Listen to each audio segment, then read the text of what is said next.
बात करेंगे आज अर्बन प्लानिंग की।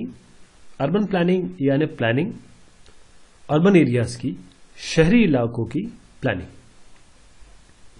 तो इसमें हम क्या देखने वाले हैं, वो स्ट्रैटेजीज जिससे अर्बन एनवायरनमेंट या शहरी वातावरण जो है वो इम्प्रूव हो, और उन मॉडल्स के बारे में बात करेंगे अर्बन स्ट्रक्चर के जो डेवलप्ड, विकासशील और विकसित देशों में इस्तेमाल होते हैं, उपयोग में आते हैं। तो पहले शुरू करते हैं कि अर्बन प्लानिंग क्या है। अर्बन प्लानिंग का मतलब है कि जो लैंड्स है, जो खाली जमीन है, उसको साइंटिफिक तरीके से, एस्थेटिक यानी सुंदर तरीके से, और ऑर्डरली यानी ऑर्डर में, किसी पैटर्न में अगर उसको ऑर्गेनाइज किया जाए तो उसे हम अर्बन प्लानिंग कहते हैं। इसका जो एम होता है, ध्येय, जो मेन एम है, वो है एक अच्छा फिजिकल, इकोनॉमिक और सोशल कंडीशन प्रोवाइड करना। किसके लिए? लोगों के लिए और उनकी कम्युनिटीज के लिए। ये प्रमोट करता है आपके हेल्थ और वेलबींग, जो कम्युनिटीज हैं उनके लिए।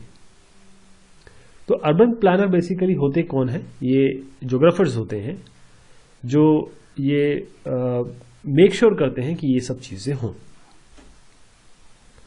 अब अर्बन प्लानर्स की बात करते हैं कि उन्हें क्या क्या करना चाहिए और क्या उनके काम होते हैं।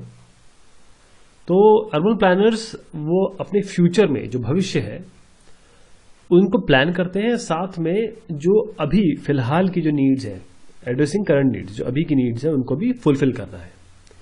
तो 2-4 पॉइंट्स हैं जो मैं आपको बताना चाहूंगा कि जो फ्यूचर ट्रांसपोर्टेशन है, आगे जो ट्रांसपोर्टेशन होने वाला है, उसके लिए क्या इंफ्रास्ट्रक्चर की जरूरत होगी। अगर मैं आज एक इंफ्रास्ट्रक्चर बनाता हूं और वो आगे जाके फेल हो जाता है, तो उतनी ही मेहनत, उतना पैसा दोबारा जाएगा। तो ये हमें इंश्योर करना पड़ेगा। और पॉपुलेशन कितनी बढ़ेगी आगे, ये भी ध्यान में रखना पड़ेगा। डेमोग्राफिक्स कैसे चेंज होगी। जो डेमोग्राफिक्स का मतलब ये होता है कि आपकी डेमो यानी कि आसपास की जितनी भी एरियाज हैं जो एक शहर से रिलेट होती हैं, वो किस तरह की बढ़ेगी, साथ में जो इंटरनल इसमें डेवलपमेंट्स होंगे। And what will be the economy of the city. जो इकोनॉमी है, जहां पर पैसा या इन्वेस्टमेंट, ये सब चीजें आती हैं, वो कैसे बढ़ेगी आगे, क्योंकि जितनी अच्छी इकोनॉमी होगी उस तरीके से अलग आपको डेवलप करना पड़ेगा। कम इकोनॉमी डेवलप होगी तो अलग तरीके से करना पड़ेगा। दूसरी चीज ये है कि किस और ये सिटी एक्सपैंड करने वाली है, ताकि कोई अगर लैंड यूज कॉन्फ्लिक्ट हो तो उसे हम एड्रेस कर सके। इसी तरीके से बाइक और बस लेन से जो ब्रिज और बिजनेस पार्क्स पे लाना, ये काम अर्बन प्लानर्स का है। और उन्हें ये डिसाइड करना है कि उन्हें करना क्या है, ताकि जो सिटी है उसको बेस्ट पॉसिबल वे में आप रेगुलेट कर सकें। लैंड यूज को इन्फ्लुएंस करने के लिए क्या क्या हो सकता है, क्योंकि अल्टीमेटली बात लैंड यूज और लैंड कवर की आएगी। लैंड कवर पे ही आप लैंड यूज देखते हैं कि किस तरीके से हमें बनाना है। तो physical attribute of the land, क्या फ्लड प्लेन्स है, हिल साइड है, शोर लाइन्स है, या नेचुरल कॉरिडोर्स है।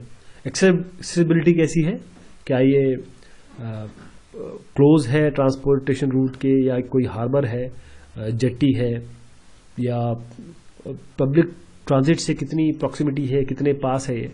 साथ में कंपैटिबिलिटी, यानी कि लैंड यूजेस जो आपको डिजायरेबल है आपके एग्जिस्टिंग के साथ, और what are complementary land use for residential and what are not, क्योंकि अल्टीमेटली लोगों की बात चल रही है, लोगों को रहना है और कम्युनिटी को रहना है।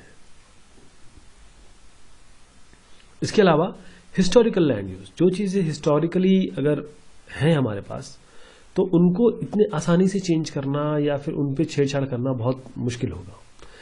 इसी के साथ consumer demand and land value.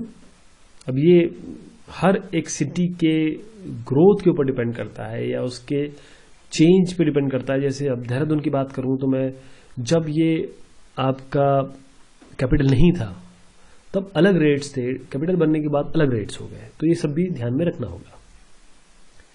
अब प्लानिंग प्रोसेस है, उसमें क्या चैलेंजेस आ सकते हैं।